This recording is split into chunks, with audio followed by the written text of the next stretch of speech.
மத்திய சென்னை தொகுதிக்கு நடைபெற்ற நாடாளுமன்ற தேர்தலை செல்லாது என அறிவிக்க கோரி வழக்கு. திமுக எம்பி தயாநிதி மாறன் மற்றும் தேர்தல் ஆணையம் பதிலளிக்க சென்னை உயர்நீதிமன்றம் உத்தரவு.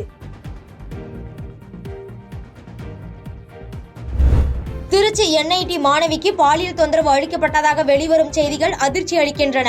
தமிழ்நாட்டிலும் நிர்பயா போன்ற சம்பவம் நிகழ்ந்தால்தான் நிர்பயா சட்டத்தை அரசு கையில் எடுக்குமா என அதிமுக பொதுச் செயலாளர் எடப்பாடி பழனிசாமி கேள்வி.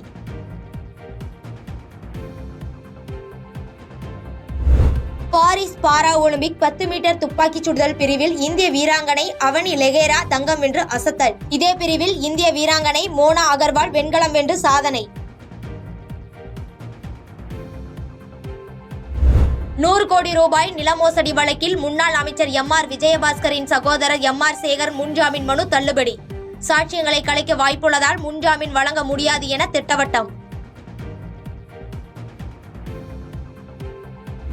சிலை கடத்தல் வழக்கில் முன்னாள் ஐஜி பொன்மாணிக்கவேலுக்கு நிபந்தனை முன்ஜாமீன். 4 வாரங்களுக்கு தினமும் சென்னை சிபிஐ அலுவலகத்தில் ஆஜராகி கையெழுத்திட உயர்நீதிமன்ற மதுரை கிளை உத்தரவு. பாதகம் செய்பவரை கண்டால் நாம் பயங்கொள்ளலாகாது பாப்பா. மோதி மிதித்து விடு பாப்பா, அவர் முகத்தில் உமிழ்ந்து விடு பாப்பா.